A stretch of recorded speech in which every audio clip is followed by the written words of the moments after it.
Hey, what's up, everybody? Pat here, gratefully recovering alcoholic and addict, just like every day. Guys, please don't forget to subscribe, leave the video a like, drop me a comment, and by all means, share it with anybody you think might get something out of it. How is everybody today, guys? Don't mind me, I had the voice. I got a nasty head cold. I had a little bit of a sore throat for a couple of days, and then I woke up this morning with just massive congestion, and not feeling 100%, and that's okay. It's winter time. It's been a really huge fluctuation in temperature. Monday we were at 14 degrees. Yesterday we were at 60 and rainy, and I've been working all week, so it's okay. So in lieu of that, I went to my NA meeting last night. I was talking about. I was thrilled. One of the members that I used to know from 7, 8 years ago when I was going there was celebrating 15 years of clean time, and that's absolutely beautiful. And another member who first enticed me to the meeting, Timmy, was chairing the meeting, so I got to see two old friends.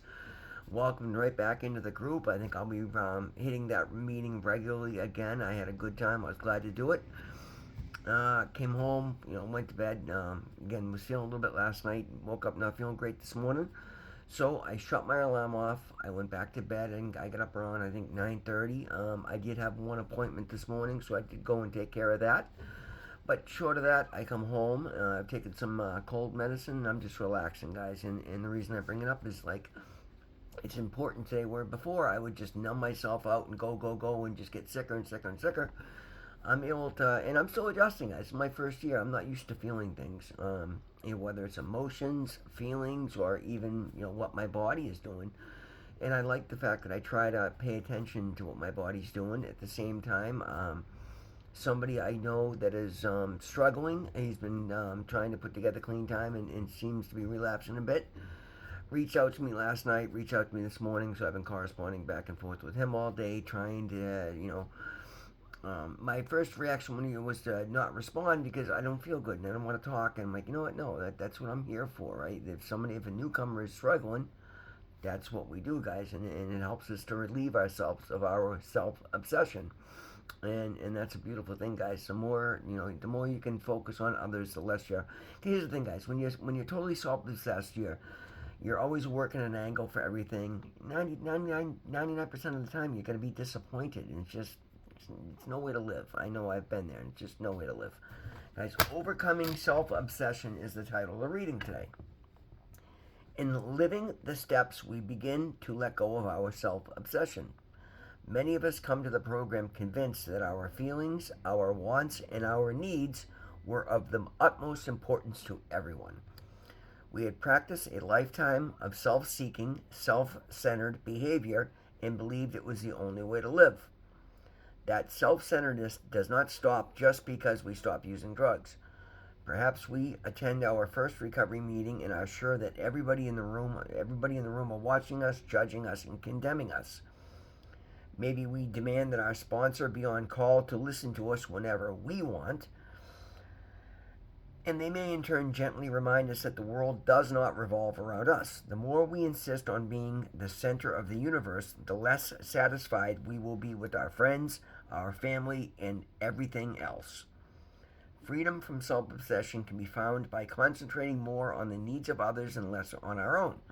When others have problems, we can offer to help. If a newcomer needs a ride to a meeting, we can pick them up. If a friend is lonely, we can spend time with them. When we find ourselves feeling unloved or ignored, we can offer the love and attention that we need to somebody else. In giving, we receive more in turn, and that's a promise we can trust. The affirmation is, just for today, I will share the world with someone else, knowing they are just as important as I am. I will nourish my soul by giving of myself. And that's a particularly good one, guys. That's a really good point. You know what? If you're feeling unseen, unheard, unwanted or unloved, then go out and donate your time to somebody that has somebody less fortunate than you. And I guarantee you, they're going to show you some attention and some appreciation, and you're going to feel a lot better about yourself. I found that early in my recovery. I was very isolated. I had to let go and walk away from everybody I knew. I was still just getting back in with my family, and I didn't want to come off as too needy and the old look. I stopped doing drugs, throwing a parade, so I tried to focus on my lane, and I I started raising my hand and speaking up at meetings, holding the door for people after church, just extend kindness and get to interact with people, guys. There's a million different ways to be of service. Getting out and being amongst people in any of a number of different ways will cure that lonely feeling. There's soup kitchens, there's food pantries. All these places need volunteers to help. Like there's any of a number of ways. When we're feeling lonely and unloved, it's usually because we've isolated ourselves, and then further because we're unwilling to go out and just be amongst other people.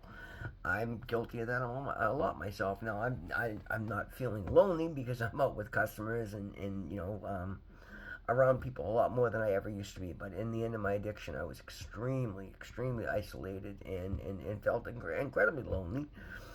And I didn't care for the people I was around because I was around degenerate drug dealers and users, and I had no respect for any of them, and I had no respect for myself.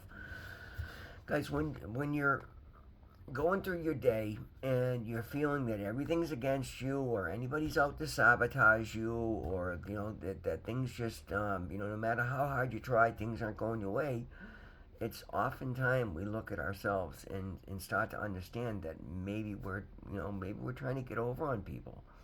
Maybe we're trying to take advantage of people. Maybe we have a history of taking advantage of people.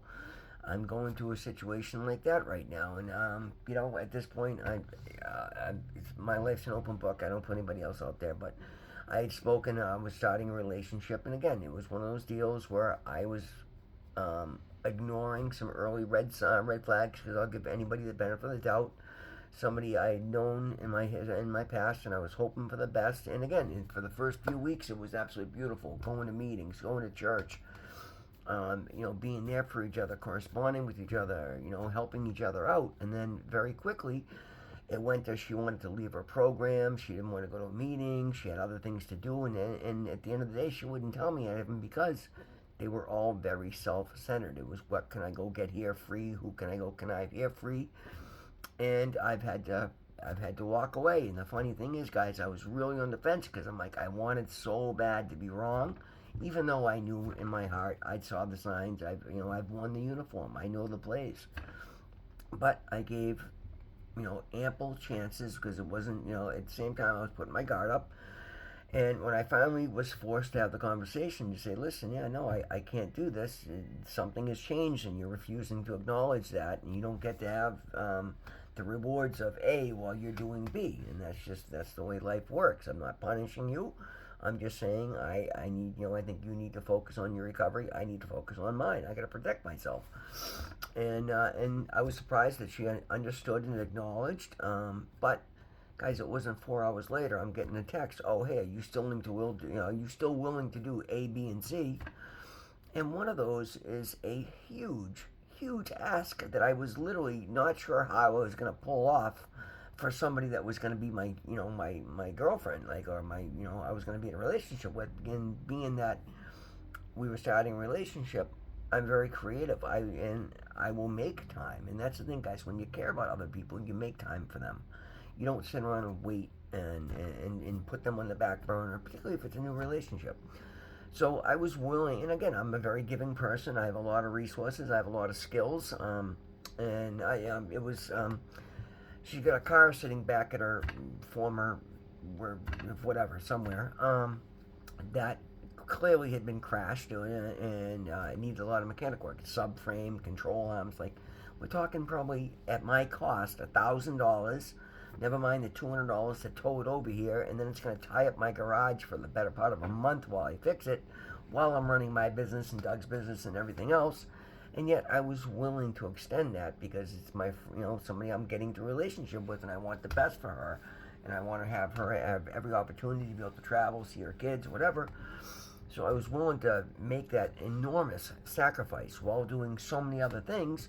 And I was baffled that after she acknowledged that, yeah, I took you for granted, and I wasn't being courteous, and I wasn't giving you any attention, didn't see you, and clearly something changed. She anyway.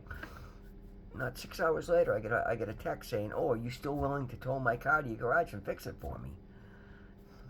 Are you kidding me? Like, come on. Like, that's, guys, that's, and again, I'm not putting her out there because Deb put her name out there, but that is a great example of self-centeredness. I haven't even responded to that text because I'm trying to find a kind, gentle way to say it. And that's the thing, guys. That's growth in me because my first thought is to say, are you out of your mind? Like, clearly, look at your behaviors. You immediately saw that I had some resources and you want to show me no attention, but you want me to do everything under the sun for you, and it angered me. So I took a breath and said, well, you know what? I don't know the whole situation. I don't know everything she's got going on. I know that I'm not happy with the situation, and I let her know that, and it's not something I can allow to continue.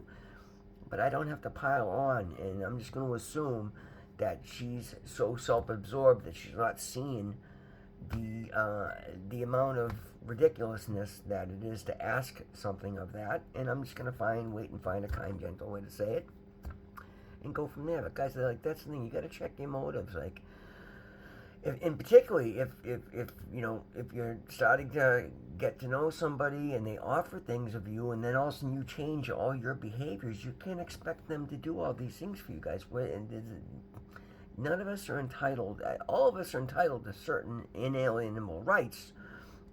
Treat everybody equally, treat everybody with kindness, but you can't expect people after you've blown them off and don't give them any understanding of what's going on to turn around and spend thousands of dollars on you. Yeah, okay, so I have tens of thousands of dollars.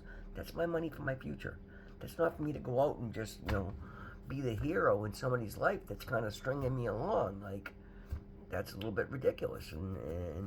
But you know what the beauty of this, guys, because I've been working this program, at any other time in my life, because I like this person, I would have given second, third, and fourth, and I'd be telling myself, oh, maybe if I fix her car, then she'll love me.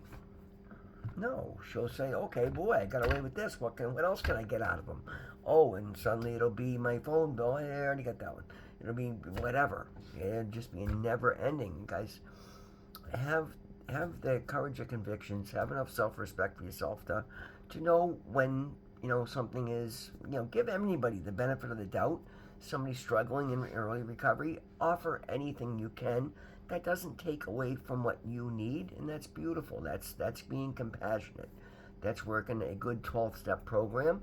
But when somebody stops coming to meetings, stops seeing you, stops talking to you, and isn't doing anything, and yet only calls you to ask to see what else they can get out of it, then you've got to put up your boundaries, and you got to have enough respect for yourself to not allow that behavior to continue. At the same time, if you're the one doing that, guys, stop and look at your program. And I see that a lot. Like, people that want the attention. And again, everybody has their own motives. I'm not trying to call you back. But you know what? All I'm going to say is please check your motives. Get into recovery to get off drugs for yourself. Want to build your life. And to do so, guys, look at your behaviors. Check your motives. Look to help somebody else around you. If you are sitting there thinking that everything is about you and you're not considering anybody else, you're not listening, then maybe you're not working the best program you can. Maybe it's time to look for a sponsor or speak to a loved one. Or you know what the best is, guys? Find somebody who's willing to be honest with you and ask them, what character traits do you see in me that aren't the best? And every one of us would want to be a better person. I know I do. And then I go out and I act accordingly. And it breaks my heart when I have to tell somebody no and put up boundaries and you know what? But at the same time, I'm showing myself and I'm showing God what I will allow in my life and what I won't. And I'm so happy that I was able to see this, because clearly I still have some issues that I need to work on as I'm deciding what I will allow in my life and what I won't. How quickly I will take that little bit of attention and think, oh, everything's going to be hunky-dory. I have to own my part of it. I extended way too much, way too soon, because that's how I am. If you're going to be with me, we'll be a team. We'll do your burdens are my burdens are your burdens. And the problem is, guys, when you offer that too soon, you might end up with a whole bunch of burdens that aren't yours to carry, and you got to pick and choose what you're willing to do, what you're not. It's incredibly important, guys. This recovery network we build and we become a part of is based on looking out for each other, sharing our experiences, helping one another learn. But you've got to make sure that you're, trying to offer something for anything you're getting in return. There's so many of us out here that understand, particularly the newcomer coming in, may be struggling, may be going through a lot, and we're very quick to want to, give you a hand up.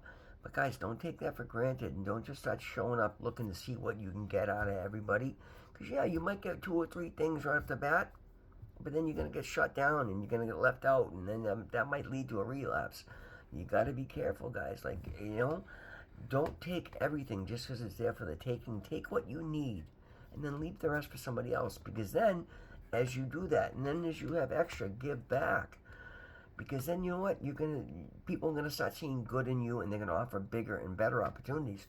When you come in here just looking to see what I can get, yeah, you might get a couple freebies, but you're gonna miss out on a lifetime of support, a lifetime of friendships and love and job opportunities, and God only knows, and literally God only knows. So be honest with yourself, be honest with people around you. Try not to be so self-absorbed.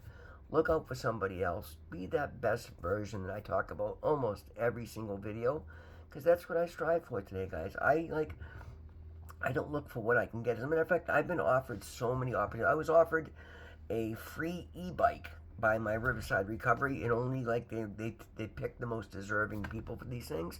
And because of the totality, I'm posting videos on TikTok. I post here. I chair my meeting. Like they see me as somebody working a very strong recovery program, and they offered me that reward hands down. And I know full well, unfortunately, that if I put in for it, I was going to get it. And I'm like, you know what? No, I got a truck. I got a business. Like, I'm not going to take a $1,500 e-bike just because it's there when there's somebody out there walking to meetings that's also working a recovery program to the best of their ability, that doesn't have the resources that I do, that needs that. And I'm going to get it and have it sit in my apartment and collect dust because I'm never going to use it? Absolutely not. So I turned it down. I said, please find somebody else that needs it more than I do.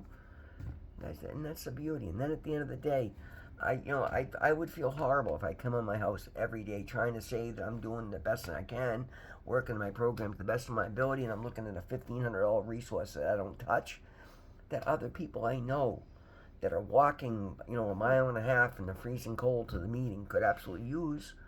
Like, don't take more than you need, guys.